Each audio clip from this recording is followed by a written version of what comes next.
What's up, Cerebral football fans? My name is Steven Hyder. This is Gate City Sports Channel. And I know it's been a while, but the baby is officially in her kind of daycare, preschool type environment, and gives me some time to start doing these type of videos again. So I want to talk about the 53-man roster construction for the Philadelphia Eagles. I'm going to go into some details about some of the things from a schematic standpoint that Vic plays defensively. And I'm going to try to dive in a little bit on that defense, guys, just because when you have, only 22 offensive players on the initial 53, and initial is a key word here, guys, versus 28 or so defensively, there's a heavy preference towards the defense right now. And I think that's the first conversation to start with, is the fact that they only kept 2 tight ends. But traditionally speaking, when you look at the personnel utilization in Dallas and LA underneath Kellen Moore, they did play a lot of 12 personnel, not as much, obviously they're 11 personnel dominant, but they played a lot of 12 personnel with multiple tight ends, movement, shifts from the tight ends. I would tend to think that by the time we get around the game week or sometime early on in the season, you're going to have call-ups or you're going to have someone added back to the 53. And right now, the big news surrounding all this is that the big guy, Donald Parham, who, by the way, Donald is a big man. This dude's like 6'8", guys, 240-ish pounds. The young man has like an 85.375-inch wingspan and 35.5-inch arms. Very, very much a size guy at the tight end position, if you will. A little lighter, though, for that height, 6'7", 6'8"-ish, but only 240, 250 pounds maybe at best. So, I mean, yeah, he's a little light for a tight end, but definitely got the size and the length to kind of play with there. And then, of course, our old friend Jack Stoll got released by the Giants. Could be, envisioned to be bringing him back. We don't know what the Giants have planned. Everyone maneuvers and does things, but if those guys slip through the cracks, I don't think it's crazy to suspect that one or both of them could end up with the Eagles somehow, whether active roster, put on practice squad. I don't think it's crazy to suggest that. I'm still not I actually like EJ Jenkins. I wouldn't mind if the Eagles just kind of said, look, we've decided to move on from Stoll and not pay that money. I get it. They bring Donald Parham in just because he has a relationship with Kellen Moore. But I mean, I like EJ Jenkins. I thought EJ Jenkins played pretty well. You make a lot of things I said about Donald Parham. EJ Jenkins is like 6'6", lengthy, kind of lanky type tight end that definitely showed you some body control, showed you the ability to go pluck the football out of the air. A guy that it's not going to be like a dynamic player per se, but I think he could be a really useful guy in terms of secondary options on third down, red zone stuff. You're not building offense for this guy, but you get what I mean, guys. You definitely could have a role for the young man, if you will. So the first thing I'm looking at here is those 2 tight ends going, that probably won't stand throughout the totality of the season, or they're going to find a way of reassuring that through the practice squad. They're going to carry 2 or 3 tight ends probably. The other position that we have to kind of pay attention to is the fact that they carried 5 wide receivers initially. They made a new rule this season. This kind of caught me off guard a little bit, guys. I'm not going to lie. Where you can take 2 players and you can designate them and they're able to play. And this is prior to you setting your 53. Now, previously, you would have to put that person on your 53, then designate them, and then you can short-term IR them and bring them back after 4 to 6 weeks, somewhere in that area, right? So we do know that eventually, within 4 to 6 weeks, they will have to make a decision on what they're going to do with Ainias Smith. It's like Ainias Smith, they're going to have to make a decision there. They're probably going to bring him back after a few weeks. That also leads you to the conclusion, are they doing some things to where they're just trying to let the frenzy calm down, let all that frenzy die around some of the players, and they're going to cut other guys and put them on the practice squad, bring other guys back to the active 53, some of the veteran guys that they could keep around and just say hey, don't go nowhere. You're a vested veteran. You're a part of our plans. We're going to pay you. Just chillax. We don't know how that's going to work out there. So Paris Campbell would be a guy, as we talk about the wide receiver room. There's a chance they could expand that as well. You start upticking right there. And then the other thing is we kept 9 offensive linemen. There's nothing wrong with keeping 9 offensive linemen. I'm really happy for Darian Kennard making the roster. He's a guy I was a little up in the air with. I had it down to it was Darian Kennard, Brett Toth, the young man McMahon from NC State, or what's his name? The young man we signed off the Giants and he was a former Washington commander. I can't remember his name, but he played interior offensive line. He's slipped on my mind right now, but he had a really good camp. I was I don't know out of which 4 of those guys with Darian Kennard, who's going to make it, but I was kind of, I kind of knew that one of those or 2 of those dudes were going to make it. So I wouldn't be shocked if later on down the line, you go to a vested veteran and you're like, hey man, just stay around town. You know what I mean? Don't go nowhere. Brett Toth don't go nowhere. You know what I mean? We're going to bring you back. Don't worry about it. Because I think that is kind of a concern, is that there's really not a whole lot in terms of the depth at center. You could obviously put McMahon, if he's not claimed, onto your practice squad, and then you have that guy, and you could probably protect him and do some things in season, make sure no one claims him, because you can sign someone at any point in time off the practice squad if not protected. But they got to sign them onto their 53 if they do it. So, I mean, there is that. But I mean, that's another one where it's like, okay, yeah, right now it's 22. I would suspect, guys, that's going to change, and that's going to really change quickly. I don't think that'll last for very long, just because, you're already messing around with probably some depth issues along that area. And now you're light on your roster. Like, I think they're just power playing the roster right now, which leads us into the defense. And boy, oh boy, did they go heavy at 2 spots on defense, guys. Along that D line and in that secondary, they went super heavy. And I'm going to do my best to explain concept-wise what Fangio's system is, where the basis of Fangio's system comes from. I'll walk you through all that stuff, guys. But I'll be honest, like, I don't have all the answers here. Like, I'm not in the meeting rooms. I can't possibly know every avenue of conversation that took place. But I'll give you the basis of what is behind that, what may be some of the reasons why they've done some of these things, knowing the basis of the defense and how that, the staples of that defense work. I'm not shocked they went heavy along the D-line. I am a little shocked they went 12 deep along the D-line, 6 on the edge, 6 on the interior. I'm not going to lie. I mean, I'm really happy for Thomas Booker IV. I think he, defensively, I think there were a few dudes who were deserving to make the roster who have made this roster this year. Thomas Booker IV, I think my man went out there and earned himself a roster spot during camp and in the preseason games. And that's what you're supposed to do. Make it hard to cut you. Even if it doesn't last, even if it's just an initial thing, we're going to let the frenzy die down, and then we're going to, make counter moves. The man still deserves credit for working his what off and making it and sticking to the roster right now. Like, that's the way you're supposed to go out there and handle your business, right? This is a guy that we took off, I think, the Texans roster practice squad, brought him in here, spent a year or so developing him. And then, boy, if he didn't show up in a big, big way, man, like, congratulations to Thomas Booker, man. That's the way you do it. Another guy, early on, I was like, I don't know that he's the greatest fit for a Fangio scheme. I know he's played a little off-ball linebacker before, but he's not like lanky. He's not long. He doesn't have that Julian Akwara, Jalix Hunt type build to him, Josh Sweat type build to him. And I know Josh Sweat doesn't move laterally in space the way he used to when he was a lot younger. But, like, I didn't think that necessarily Patrick Johnson was the greatest fit. But what got left out of the conversation about Patrick Johnson, my bad, guys, is development. And the young man developed, like, really, really developed. I mean, got to give this guy a lot of credit, Patrick Johnson, because, man, I mean, at the end of this camp, I don't know how you guys felt, but I felt like the back end guys, the Julian Akwaras, the Teron Jacksons. There's another young man. I think we signed him.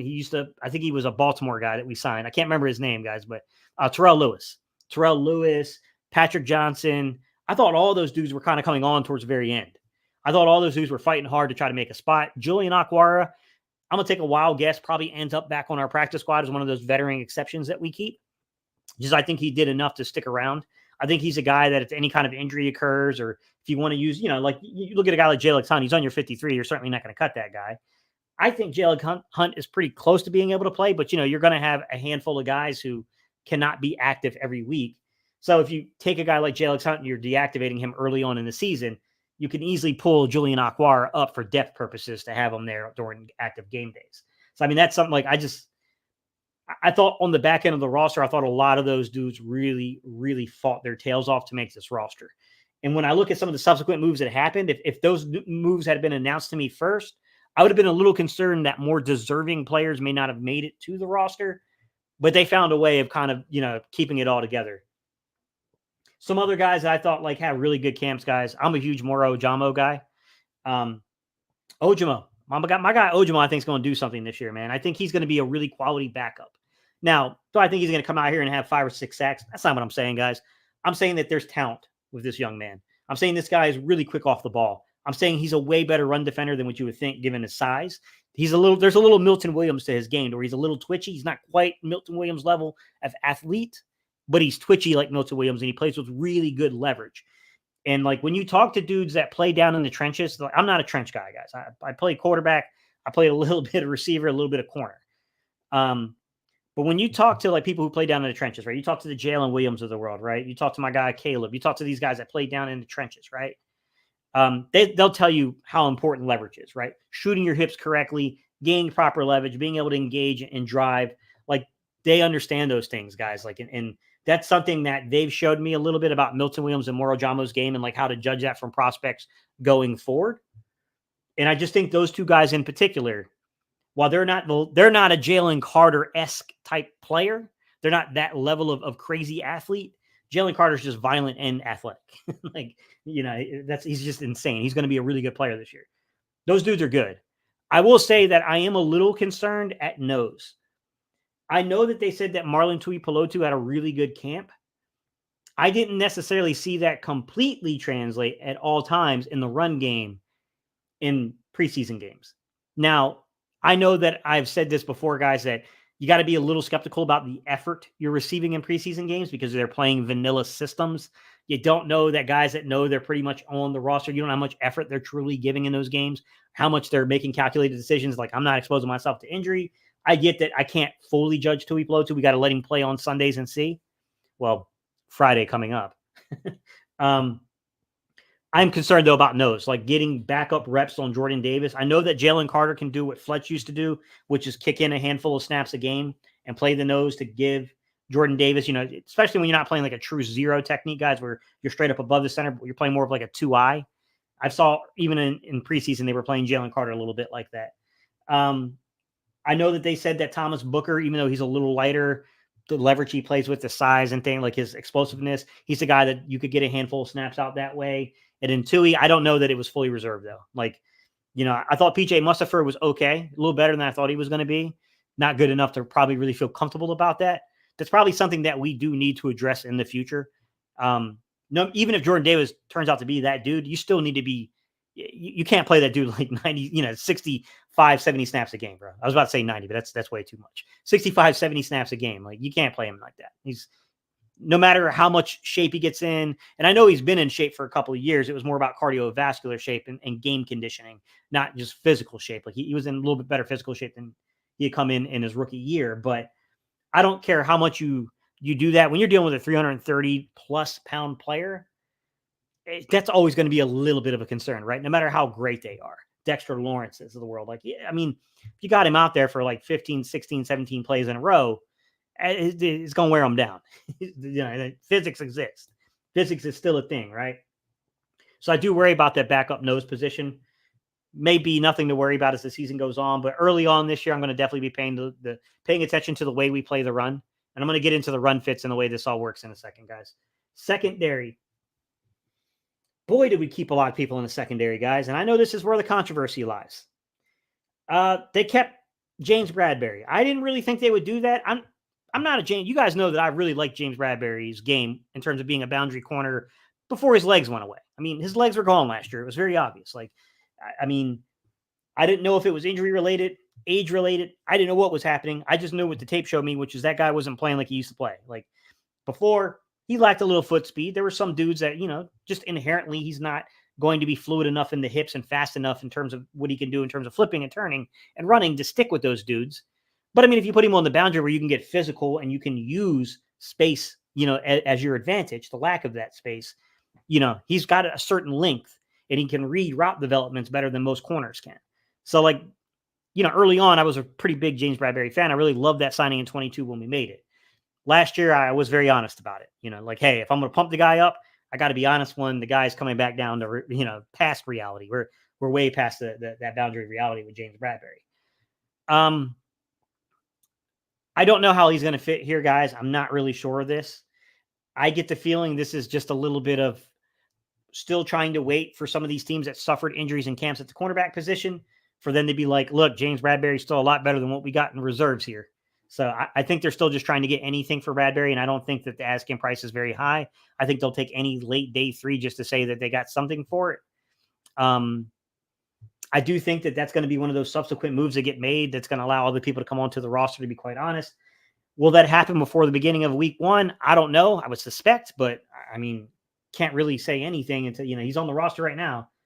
I was really happy that Bradbury move didn't completely ruined Tristin McCollum's opportunity to be on this roster, because I thought when we talk about deserving it, I thought Tristin McCollum was one of those guys who definitely deserved it by what we heard reported from his camp and what we saw with our own eyes in the preseason. I thought Tristin McCollum is one of those guys, along with Ben Vansumeren, who I thought, Thomas Booker the fourth, Patrick Johnson, Ben Vansumeren, Andre Sam, I thought was pretty dang good, if I'm going to be real. And Tristin McCollum were the 5 guys that I saw that were playing a lot of the second, third team stuff, to where I was like, it ain't always equal. And we do got some performance issues from other dudes, but those guys in particular, yeah, they're showing up. Like, those dudes want to make a roster. They're not messing around. They ain't making this one. They're trying to make it somewhere else. I thought those 5 guys in particular really played well. I thought those 5 guys really kind of showed themselves. So I do think it's smart of Howie and the coaching staff to come together to find ways of, you have to have the messaging, guys, right? Like, if you want to be in the UDFA market every year and being able to pull these guys, right? If you want to be in essentially like those veteran, like the preferred veteran contracts, right? Where guys don't, they're not giving those future contracts, and now they become available in February, right? We did a lot of those because we knew the UDFA market wasn't good this year, right? The Darian Kennards. That's how we got him on the rosters, by doing that. Okay. Julian Akwara came late last year, but I think there's a few dudes in particular that came via that, where the team that held their contracts did not extend them a futures contract. We knew the UDFA market was weak.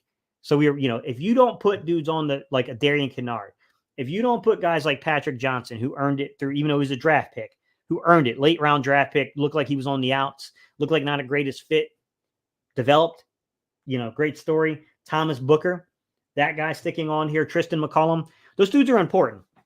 That messaging is important. You want to be good in the UDFA market. You want to be good in, taking advantage of teams who don't extend futures contracts to people who can still play. You have to do these type of things. You have to find room for a guy or two to have that, that kind of that story, if you will, right? You need that story. And I do think that that's an important part of like roster construction. And it's often overlooked because we don't, partially our fault as content creators. Like, there's only a few of us who are going to make a big deal about you. Like I do. I know you guys know me. I make a big deal about the UDFA market, and then like what comes down on those futures contracts. Like, I do make a big deal about those things. I do tell you the guys that I think have talent. With that said, I was just happy that the James Bradbury move didn't take away from the Tristin McCollum making the roster. Listen, Sidney Brown's coming back within 4 to 6 weeks, just like we talked about Nolan Smith. We know that Sidney Brown's coming back too. Those are the 2 guys that they use that new roster rule on, to where you didn't have to put them on the 53 to then give them the short-term IR. You got 2 guys that you can use that for, and it's the 2 guys it looks like to me is if they used it for. So within 4 to 6 weeks, those guys are likely going to be returning back to the active 53, which means you're going to get some shakeups, obviously, right? It's interesting, man. I saw some comments too from some other commentators, not like me, not guys like me. These are more so in the professional sports broadcasting area of the world, to where they were talking about the lack of Eagles draft picks playing. And I'm like, there's some pretty big assumptions being made here, guys, where they were basically, in particular, we're talking about Quinyon Mitchell. And I'm like, I don't know, because I've heard it explained from a few people that they think it's going to be in base. When the Eagles are in base, it will be Darius Slay and Quinyon on the outside. And then when they fall into a nickel or a dime situation, Quinyon would bounce inside, and there's a possibility that that's when Isaiah Rodgers bounces outside. We got to wait to see how that lives up, right? I do think that, to me, don't judge necessarily who takes the first snap of a game. Sometimes, like a corner, of course, I can tell you a little bit. A receiver, that can tell you a little bit, of course. But ultimately, like when you're dealing with linemen and stuff like that, guys, like especially defensive linemen and things, sometimes you got to pay attention to the overall snap count, right? Like, doesn't matter if they're out there for the first snap or not, right? That could just be that they're playing a team that comes out and they like to spread you. So they're going to spread you, then you're going to come out and play a nickel or dime. So that's going to impact a guy along the D line, right? Or vice versa. You play a run heavy team, a Baltimore, right? You play a team like that where they're run heavy. You're probably coming out in a 50 front, right? You're probably going to come out in a run dominant front, which is going to affect your nickel guy probably getting a start. I don't know, man. I heard some people talking about that, and I was just like, I can't deal with some of these people, bro. They just be saying anything. Some of them even played in the NFL, and they should know better than this. And I know they know better than it. They're doing it to make headlines, right? They want a got you thing. Quinyon ain't playing, but this player's playing. That's all that crap is, man. I can't stand that. I get that, like, yeah, Gate, you better stand it. You're in the same business, and that's the kind of thing that gets you attention. I get it. I don't like doing that, bro. I'd rather just have a localized community here to where we actually talk X's and O's. We talk about scheme. We talk about like actual like front office movement and decision without all the other clickbait crap. Let's talk a little bit about Vic Fangio's defense, guys, and let's talk about this roster construction here. So the first thing I will start off with, guys, is if you go back and you look, and there are some sites where you can take a look at things and you can see the rate of utilization for certain personnel packages. What you will see right away, guys, is that Vic Fangio does not play as much 50 front as his predecessors, right? Mind you, Jonathan Gannon is not truly a predecessor of his, but he ran his scheme here in Philadelphia. He didn't run it as much as Jonathan Gannon did in Philly, right? He didn't run it as much as, the dude that was coaching down there, who was Vic's long-term defensive coordinator, dude that ran down there in Minnesota and got fired. He didn't, like all those dudes, when you look at their rate of 50 utilization. So when we say 50 utilization, guys, we're talking about basically you're either going to play penny or you're going to play 52. Penny means you're in a nickel, so 51, or you're playing penny, which is 52, 2 linebackers. And then when you're in a 52, guys, what you have to understand is the way Vic plays it, you have a nose who could be shaded. Shaded just means tilted, a tilted nose, right? Or his head's up over the center, and you have 2 4 eyes, inside shoulder. So the inside shoulder of an offensive tackle. Sorry, my inside shoulder is your outside shoulder on the camera. I just realized that. All right. When you look at that conceptually, so you have 2 4 eyes, you have a nose, and you have 2 overhangs, right? When you're conceptually looking at this, you're going to hear some concepts that get talked about. One of the first concepts you're going to hear talked about, and this pertains to the run game, is tight versus tough. All right. TITE versus TUFF. And one of the things that's really annoying about these things is that depending on the system you are, some of these words mean different things. For me, when I played, I kind of played off an adaptation of Buddy Ryan's system, which Buddy Ryan played a 46, which I'm going to explain. The Buddy Ryan system really comes from Earl Greasy Neal. So if you go back to Greasy Neal's system, former Eagles head coach in the 40s and 50s, that's where like he borrowed that system and made it into the 46, which is really a 44. So like, I'm used to playing. We used to call our 44 front. We used to call it tough. So like when I first heard that concept, I had to kind of look up how Vic was using that terminology. And the only thing you need to know about tight and tough and run defense, guys, I'm going to make it as simple as I can. All right. So even if you've never played ball a day in your life, you should understand what I'm saying pretty quickly, right? It's all about the way you play the A gap, guys. Okay. It's about A gap containment. All right. So who's playing backside versus play side? Backside means that the side that's open. Play side is where you're closing it off. Okay. So normally you can kind of look to a tight end and see it, but obviously formationally you can do things to make it tough to see that, right? The defense just has to, if you're playing a 2x2 and no one's in line, like you have to pick which side you're saying, normally you'll play off the running back, or you'll play, you could play field or boundary, depends on your front, basically, guys, to how you want to decide that if it's not an obvious situation, but you're controlling the A gap. Okay. So what that is your nose tackle is going to either go front side or he's going to go back side. And then your weak linebacker is going to come around and play the other side of the A gap. That's all tight and tough means. That's all it is, right? It's that initial responsibility, okay?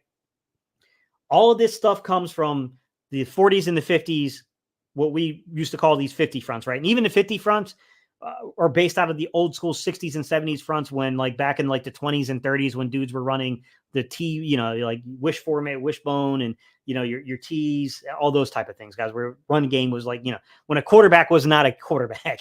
It was a completely different type of position, guys, if you will. All right. So that comes into the 50s where you get a little bit of expansion of the running game. You get tighter to formation stuff, right? So you're not trying to spread your line as much. You want to be able to get wide if you have to, but you also want to be able to play on the inside zone stuff. So you get, Greasy Neal in the 40s and 50s with the Philadelphia Eagles builds what, became the 50 front, basically, guys, which is, it was originally a one gap front, right? So, you're just one gapping. You got 3 guys that are very similar to Buddy Ryan used this. It's a bear front in its origin story. So you're covering the center and both guards, and you got 2 players coming down on the edges. Okay. They're not always overhang, by the way. That's the original 50 front. Okay. In the 50s, Bud Wilkinson, if you don't know this name, Bud Wilkinson wrote a book about how you utilize 50 fronts, by the way.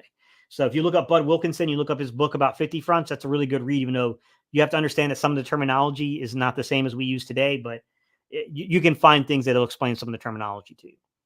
Bud Wilkinson ran what was called the Oklahoma. Bud Wilkinson's 50 front, which in Oklahoma means you 2 gap, guys, which had a nose and then probably 2 5-techs that were 2 gapping, okay, is the modern 34 Oklahoma. It's where the 34 front comes from, guys. Comes from that Bud Wilkinson front. And then George Allen in the 70s brought what was basically called the Eagle front. Okay. And then in the 80s, you get these adaptations where you go away from 50 fronts to, you got, that essentially the 46 front that Buddy Ryan ran, which is really a 44 front. You have the different things that were going on from other coordinators, guys that were coming in. There's the one dude that coached in Houston. He coached with the Oilers, guys. He was pretty much one of the main people who was responsible for bringing in the 34 front from college into Bum Phillips. Bum Phillips pretty much kind of brought in that idea and that the terminology into the league from college into the NFL.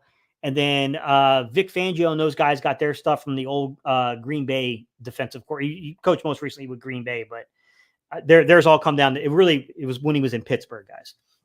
But all that stuff kind of comes together. So you have to kind of know the basis of how they play the run to start with, guys. Okay. It's caught up in these old school 50 fronts that morphed into 30 fronts later on, or 40, 4-4 fronts, which were called 46 when you're dealing with Buddy Ryan, which was just the number of the safety that he brought down into the box to play the 44 front. Okay. So you're probably asking yourself, like, hey, I get the 50 front correlation. How does it correlate to the rest of Vic's scheme?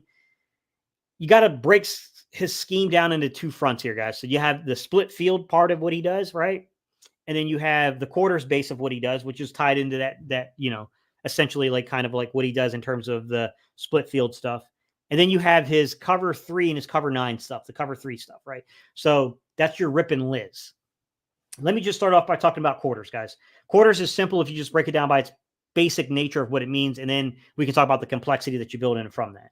Quarters just means you're covering a quarter of the field on the back half. 4 guys have 25% of the field on the back half, right? If you got 4 guys deep, that means you got 3 guys under normally, right? You have 3 guys underneath, okay? Those 3 guys have got to cover all 6 spots on the underside of the zone, right? So the flats, into the curl, into the hook, into the next line of hook on the opposite side of the field, into the curl, into the flats. You get what I'm saying, guys? You got 3 guys covering that whole area. That's why it's tough. And like people like blame our linebackers a lot. And like, yeah, they make mistakes. I've definitely called them doing some wrong things in terms of footwork. But to be honest, we do task our linebackers, from what I saw from like, essentially Jonathan Gannon and those guys before him or after him. We tasked them a lot with a lot of space to cover, which is a really difficult task for a linebacker in coverage, man. They had to play a lot of field, a lot of space. I think those dudes are probably a little better. They're not great, but they're better in pass coverage than I think we give them credit for. But I think a lot of people didn't understand the task that's being handed to them. I'm hoping Vic's going to kind of like change that a little bit. All right. Obviously, you start building in some complexity to quarters-based stuff, so you can start doing some of the things that you hear from like Nick Saban and Jeremy Pruitt and Kirby Smart, right? Those guys started bringing in some concepts inside of quarters that would lead you into split field. So that's where you get your match, your zone match, your man match, all those type of, principles inside of quarters coverage, right? That's where you'll hear things like stump and stubby mentioned. Stump and stubby having to do with, are you playing up on your guy? Are you playing off on your guy? There's coverage principles for how you go from the 1 to the, if you're the safety, you could be playing a tricks concept, which is how you play the 2 and the 3. So a tricks concept means that you can come off your area and play with your eyes. And then basically you're playing a little bit of like robber, if you will. That's a big one. And I think that's something you're going to see CJ Gardner-Johnson, I think, is a guy to watch for that tricks concept, to where he's playing the 2 to the 3 and they're going to let him use his instincts quite a bit. Vic's known for doing that. That's why his safeties have always been pretty dang productive. When you get past that, right? So when you get past the quarters, you get past those split fields. So split field would be your cover 6s, guys, right? So your quarter, half, your cover 8, which is just flipping the sides of where you play your half, right? Your half is normally played on the weak side in cover 6. Cover 8, normally your half's going to be on the strong side there. So you get into that cover 3 and the cover 9 concepts, okay? So this is where you have the Rip and Liz concepts. All right, Rip and Liz, just explain this. Rip right, Liz left, okay? Vic doesn't really play strong or weak, although you can make the argument that free or weak or strong, it always exists. It's just that Vic doesn't define it that way inside of the writing, but, it still exists. What he's doing is that when he's playing a true cover 3, right, he's rotating strong, right? That safety comes down into the box from the strong side. That is cover 3. In cover 3, you will never rotate weak side. That's cover 9. When he rotates weak side, Liz, normally, it can be technically be either side, but normally if you're thinking about, when you come weak side, which is normally on your left, that's going to be a little different, right? That's when you're going to rotate your weak side. Actually, it's really rip. I'm sorry. It's right side. If we're looking at it defensively, I'm thinking about it as an offensive guy. But if you look at it defensively, like if you're taking that free normally, who's playing the free or something like that, guys, playing the weak side, and you rotate him down into the box, you're now playing essentially a cover 9 type concept. You're changing up the rules a little bit in terms of the way you play the coverage, okay? Right from the start, guys, we've gone over. We're probably not going to play as much 50 front as we've seen previously. They'll still play it in goal line situations. They'll probably play it when they've got the other team backed up. They'll probably play it on some third down. They'll probably play it on the first and second downs of games, right? But I do expect that we're going to see a lot more of 40 fronts, which our 40 fronts are a little tricky because we can get into some semantics here, guys, about if it's really a 40 front or a 30 front. We're seeing like Vic's going to be creative with the way he does things. He will put 3 down linemen, meaning 3 guys with their hands in the dirt and overhang 1. He'll put 2 guys down. One's in a 2-eye, one's on a 3 technique, and he's got 2 overhangs. Like he will get creative with the way that he does stuff like that. Okay. So expect to see a lot of variation in a way that we play 4-man across the line, and expect to see a lot of 4-man across the line. That's the reason why he wanted a guy like Cooper DeJean. That's why he wants that type of body playing the nickel. He wants that guy with some versatility to be able to cover and to also be able to come into a run fit in the box. Early on, I was talking to, this is off the first preseason game. I was talking to Tone. Tone had me on the show, and he was asking me about that very first play in the Ravens game where they had a huge run on it. And I was like, yeah, man. I'm like, I deleted my tweet because it was really wrong to throw the shade the way I threw the shade at Avonte Maddox. Because when I first saw it, I thought Avonte was responsible. And then I got to 22 and I was able to actually see the fit there. And what ended up happening is that essentially Jordan Davis lost. He lost leverage there and he got beat on that play. I'm not worried about that translating to the regular season yet, guys. I'm not saying go panic mode, but he got beat on that rep, right? They were able to take him and turn him right up out of the gap. And when they did that, they caused everybody else to get shifted down. What I saw originally on the tape on game speed was Avonte froze his feet, and then I realized why he did. Avonte was rotating in from the weak side. Okay, so it was like a cover 9 concept. He came in from the weak side, and he had to still play off of that too. So if you watch Avonte on the all 22 guys, if you go back to NFL Plus and you watch that, you'll see his eyes. His eyes are looking. The receiver takes a second step. He knows it's a blocking assignment. Avonte shoots the gap. Unfortunately, he does miss the tackle. He did have an opportunity. It would have been tough to make it. But Avonte and Bond miss it. And then, unfortunately, Devin White, who's now, he's trying to scrape over. Devin's scraping over. He's trying to play off the gap. And then he just kind of gets depleted. Devin White does. And then that opens that big gap. And they run right through it.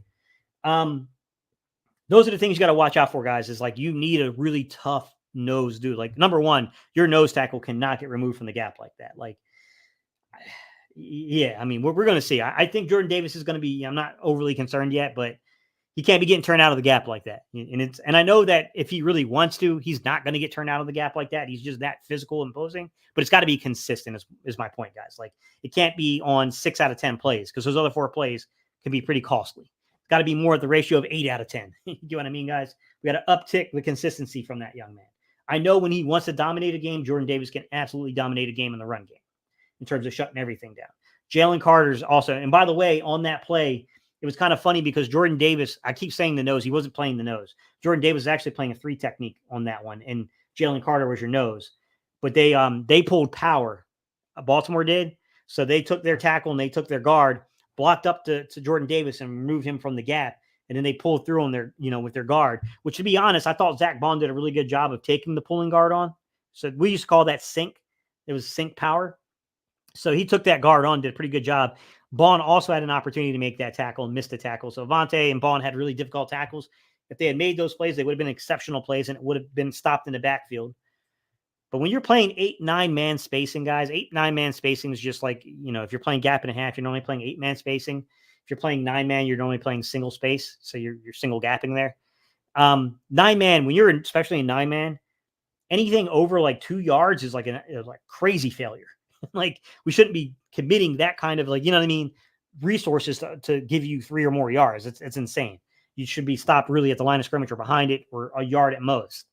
When you're playing 8-man spacing, that's where you're kind of in that window of like 3 yards. You're trying to keep everything under 3 yards if you can, 3 to 4 yards.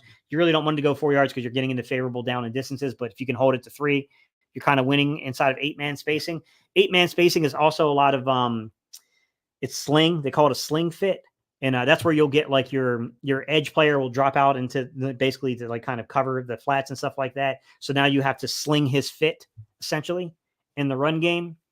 7-man spacing is normally 2 gapping. I'm not saying you can't have variations of all these throughout the gaps, but generally speaking, 7-man spacing, you're 2 gapping. 8-man spacing, you're going to probably play a lot of gap and a half in that. 9-man spacing, you're normally going to be playing like that's single gap stuff.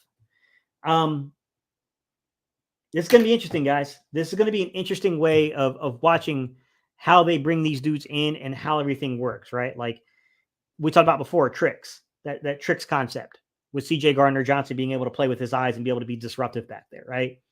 The utilization of using guys. So when you do 7 and 8-man fronts, you always have to overhang. When I say overhang, I don't mean edge rushing. I mean overhanging in terms of someone has to be the most outside man in the run fit. So a lot of times when you play 7 and 8-man spacing, it's going to come from your linebackers, your corners, or your secondary. So a lot of times you'll have like, an outside linebacker and a safety. You'll have an outside corner and like a linebacker on the opposite side or a safety on the opposite side. Like, you have to see how they overhang those to understand the run fits.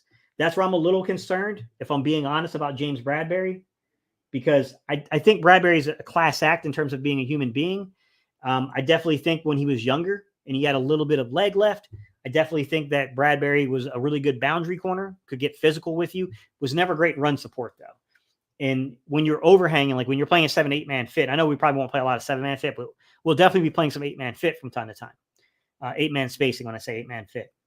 So when you're 8-man spacing, like, I'm sorry, but like the guy that's coming from the strong side in particular, if he's overhanging, he's got to be a solid player in terms of being able to tackle. Like that's where if you get a Sidney Brown type player, right? I think Tristin McCollum showed a little ability to do that.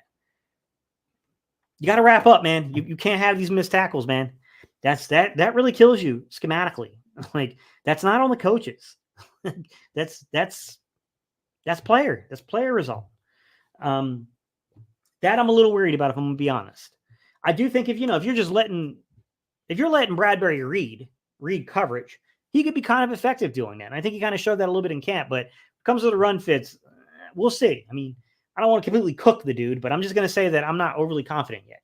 I got to see that play out on the field. And my honest gut feeling is we're never going to really see it play out on the field, because I just feel like either before week 1 or not much longer after week 1, like Bradberry's going to eventually get moved. Yeah. That one makes me a little iffy there. All right, guys, let's get into some comments, man. I apologize. I know that was a long-winded thing, but I wanted to give you the 53-man roster, then give you some details into kind of like what's going on here, man. My guy Hort Dog came in right away and said, Bradberry made the 53. Oof. Yeah, it is what it is. Hort Dog. KSF said, I'm surprised that EJ Jenkins got cut. I would have put him personally on the roster too, KSF. I mean, if they can get him through and get him to the practice squad, I do think that's a net positive. But he would have made my 53 if I was personally there. I'm going to be honest. Bradberry is that drunk one night stand that we married in Vegas, and now we woke up sober, realized the mistake. What's up, Dante? How you doing, bud? Who is the best player the Eagles cut? Ooh, that's a tough one, man. Best player, the best player they cut. I really like Andre Sam. I really think the kid Burks, the young man Burks that played for the 49ers, I think that he's not a starting caliber dude, but I do think that he's good enough to make 32 teams rosters. He's good enough. Obviously that's not always the way it works out, because there are decisions, there are rookies, there are future considerations. But I do think Burks is a good player. I think he got cut. Burks got cut. I think Andre Sam's a good player. He's an undrafted free agent that I think really showed out. Andre Sam did. I think Toth would, I don't think Toth is anything to write home about, but any dude that can play 5 spots, any dude that's is versatility to play along 5 different areas along your offensive line is valuable. So, I mean, Brett Toth, you could say, is a little surprising, because I definitely thought he'd be the guy that kind of made it, just because he can literally play anywhere. But yeah, I mean, there's a few guys in particular I was like, ooh, Paris Campbell. I don't think Paris Campbell's terrible. I think he's a little injury prone. Yeah, I'm a little concerned if you had to rely on Paris Campbell, but we don't. I think we have, when you get a nice Smith back, Paris Campbell, if he's going to stick around through the practice squad, whatever they do there. And then, of course, we have the trade we made for Dotson. Like, I think we can sustain an injury in terms of the slot. And that doesn't even include Britton Covey, who I think, ideally you don't want Britton Covey to be a heavy part of your offense because I just don't think he has the flexibility to play outside. But I do think the kid can create separation underneath.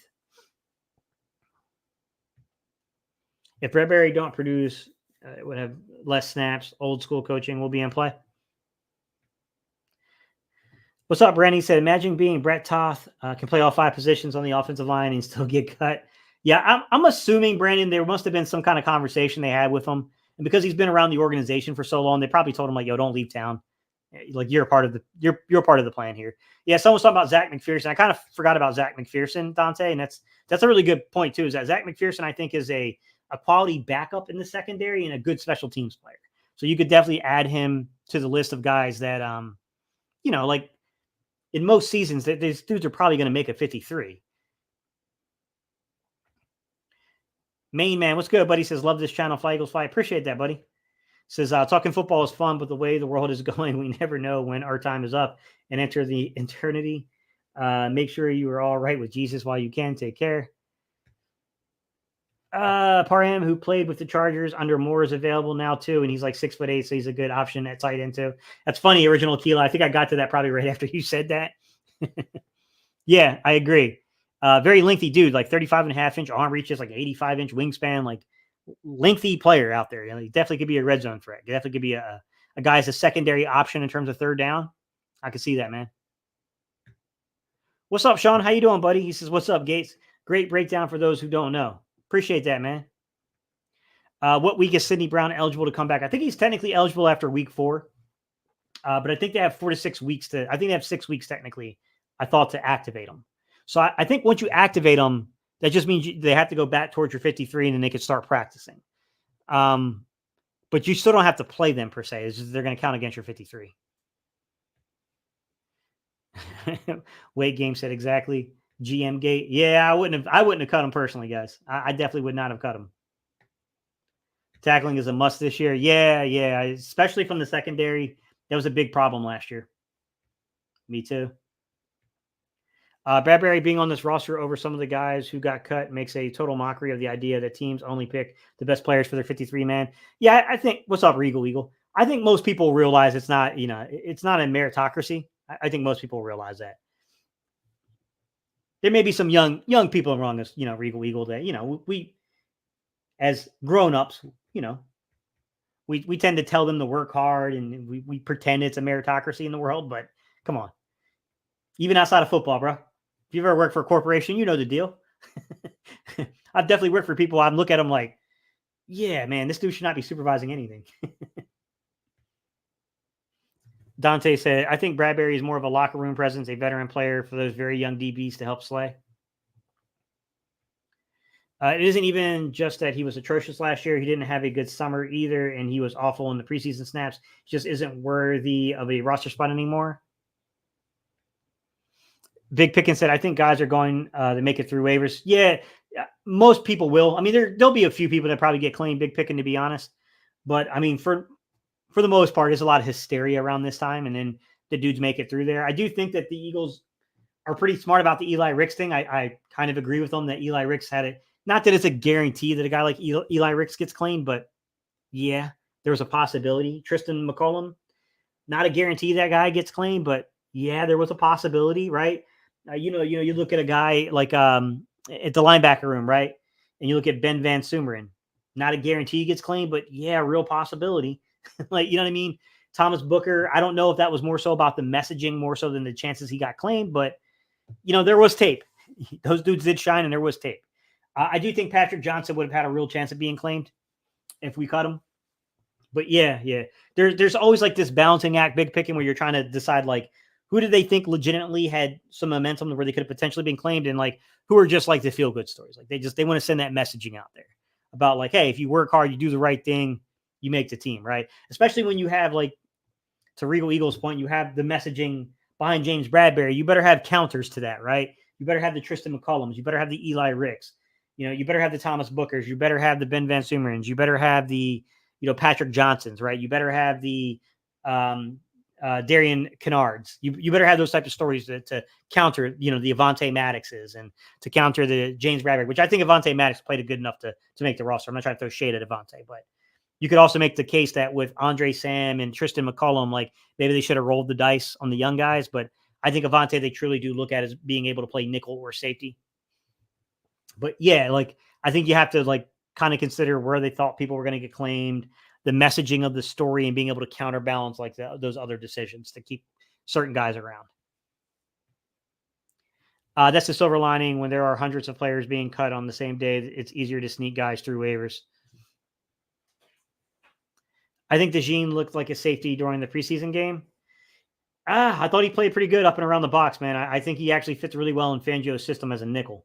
Now, is that going to be his long-term home as things go on? Are they going to eventually move him outside? Are they going to eventually move him to safety as time goes on? I don't know, KSF. It's hard to say.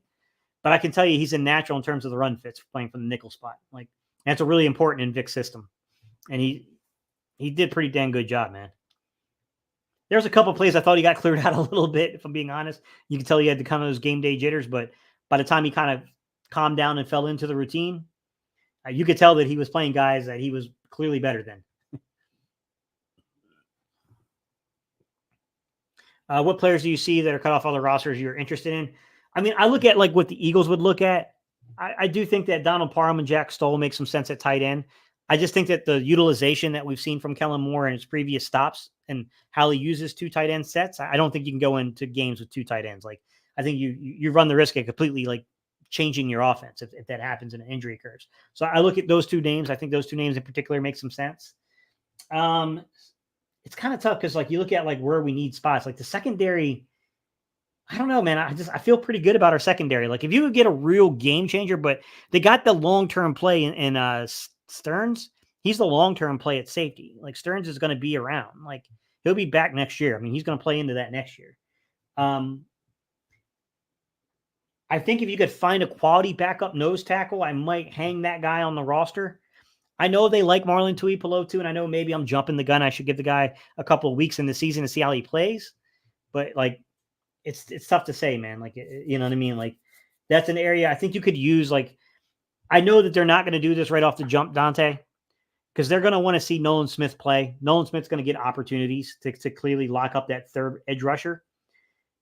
If it doesn't work, and I'm not stating it will or won't, guys, I believe in letting the season play out. Don't overread preseason too much. If it doesn't work out, then I do think there's a possibility you could see something happen at edge. They're going to go look for a dude that could be an impactful 3.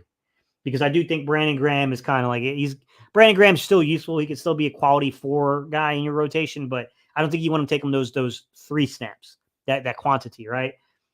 Maybe they got something in Patrick Johnson if Nolan Smith doesn't work out. Maybe Jalen Hunt can make that leap earlier than we think. Hard to say, man, right, Dante? We need to see, but the edge rusher spot is a spot I'm kind of monitoring. I'm not saying it's bad. It really depends on Nolan Smith. And Nolan Smith is good. We're in a good spot. Nolan Smith doesn't turn out to be what a lot of us are hoping. Yeah, you can make an argument they're going to have to upgrade there before the end of the season, especially if they're contending. An offensive lineman, if they get a guy at tackle they like a lot, I wouldn't be shocked. I mean, I like Fred Johnson. I think Fred Johnson's quality. I think Tyler Steen, we don't know the nature of that injury. I have to see the nature of the injury with Tyler Steen.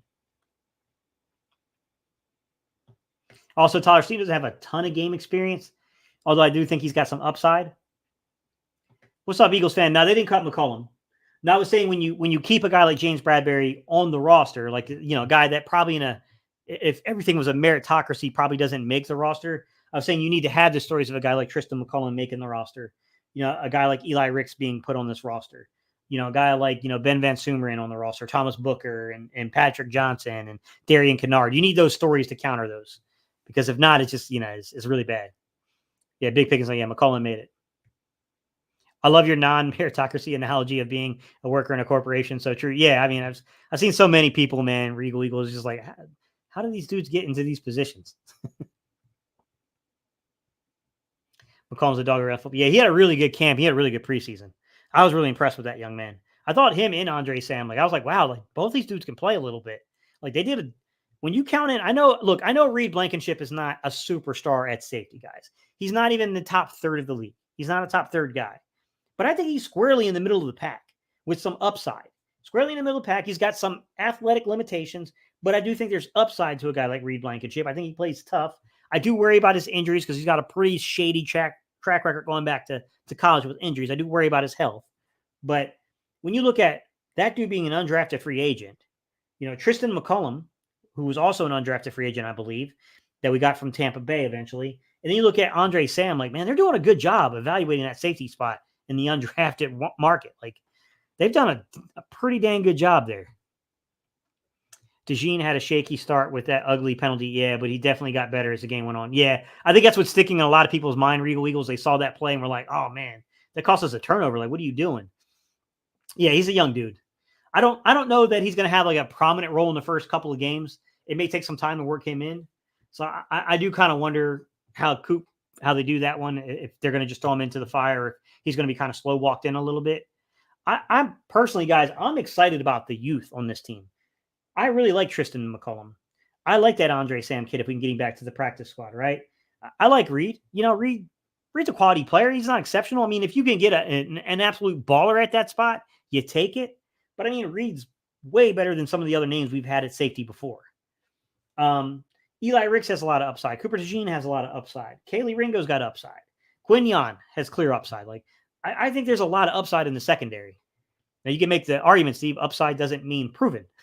I get that, guys. I get it's not proven yet, but I think there's reason to be excited about the youth movement in the secondary.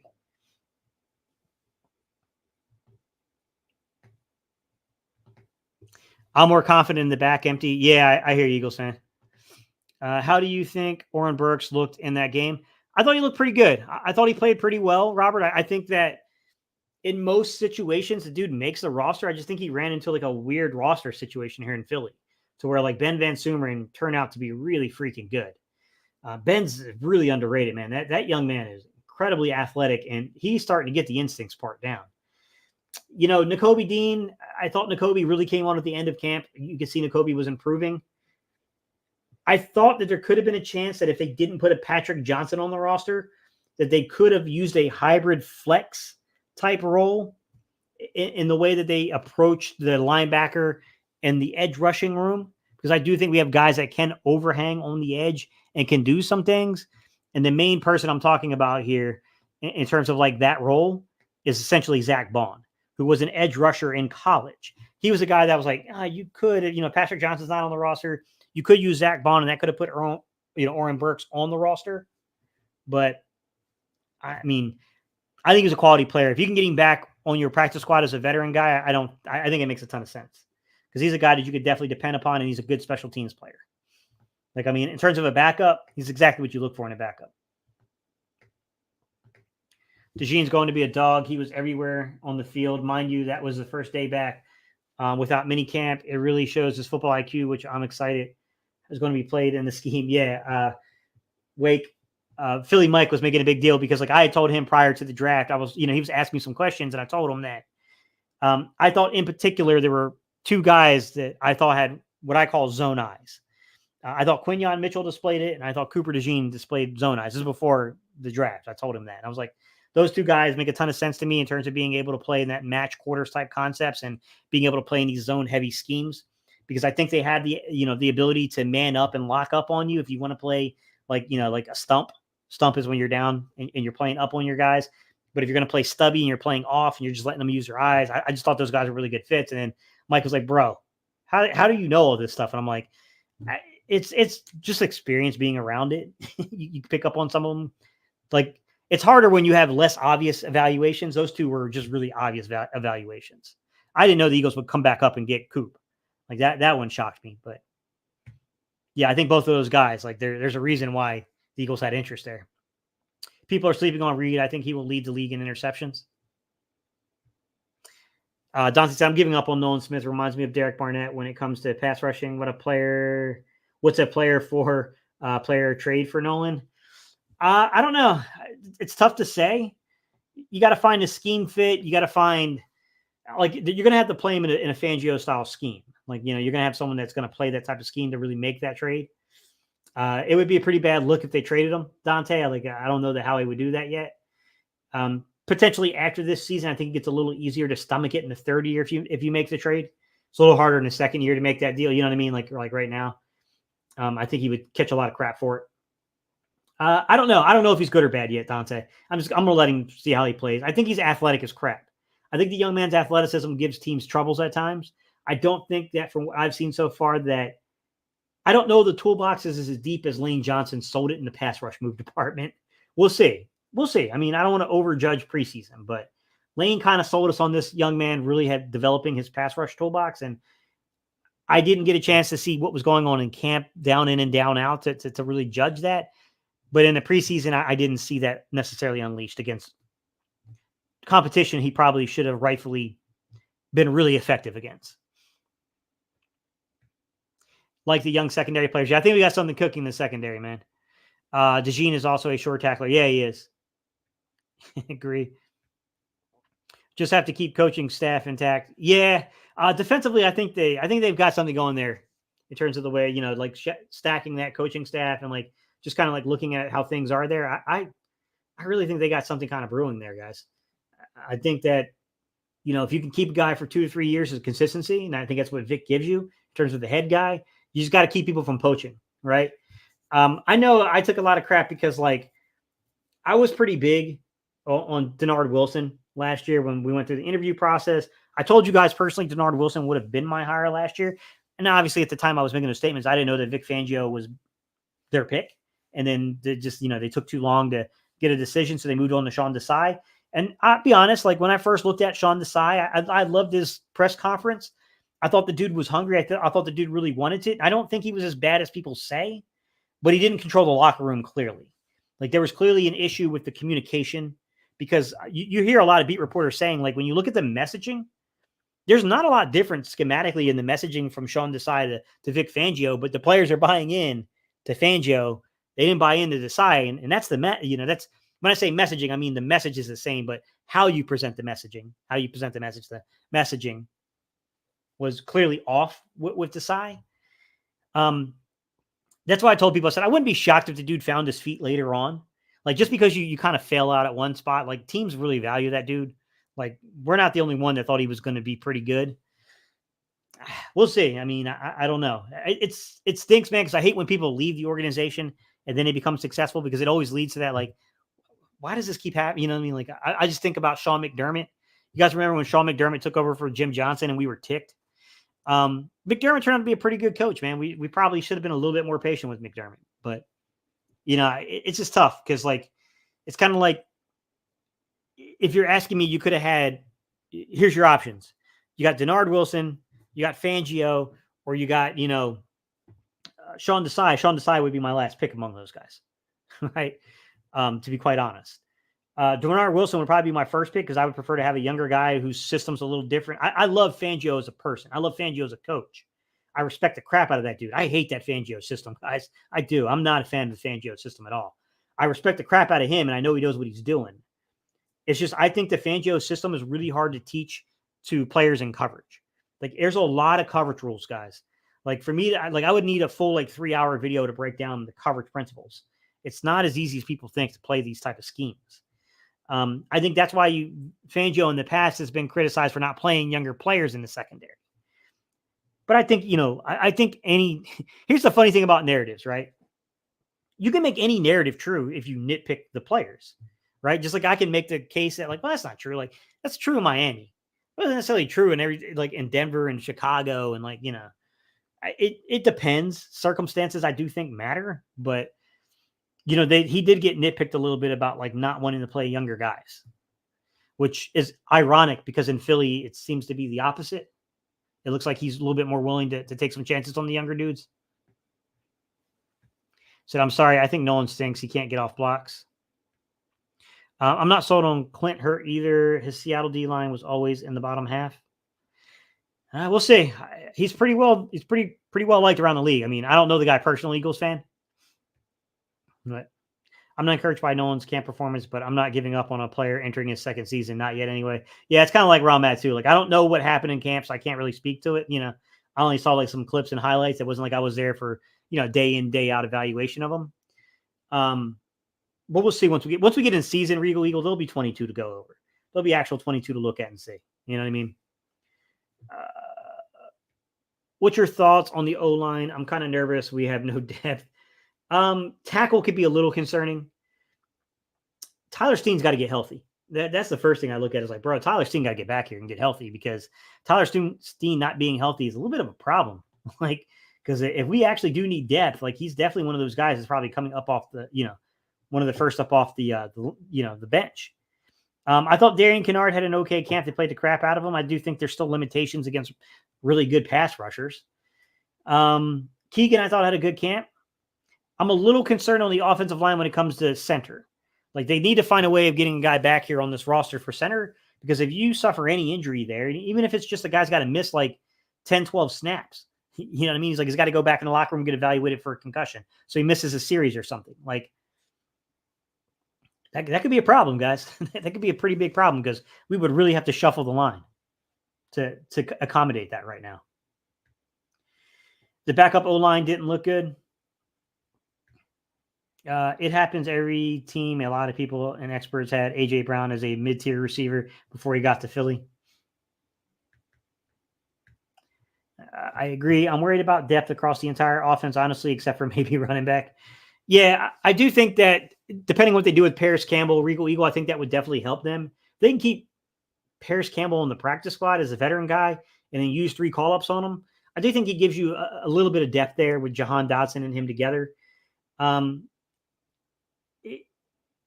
Here's the thing. If A.J. Brown goes down, Regal Eagle, we're in trouble. Like, there's just not a dude that's coming out there. Like, don't get me wrong. Johnny Wilson looked good in camp. Johnny Wilson's got a lot of impressive size. He can make contested catches. He's not anywhere near A.J. Brown. I think that while no one is anywhere near as good as Devontae Smith on this roster, I think we can endure that a little better than we could A.J. I think we'd be in a lot of trouble, especially playing across the middle of the field, having people coming up and play us in press. Like, I do think we'd be in trouble if we had to start playing like Paris Campbell or Jahan Dotson or even Devontae in a ridiculous amount of snaps, basically either in isolation or on the boundary to where they could get locked up. That would be a concern to me personally.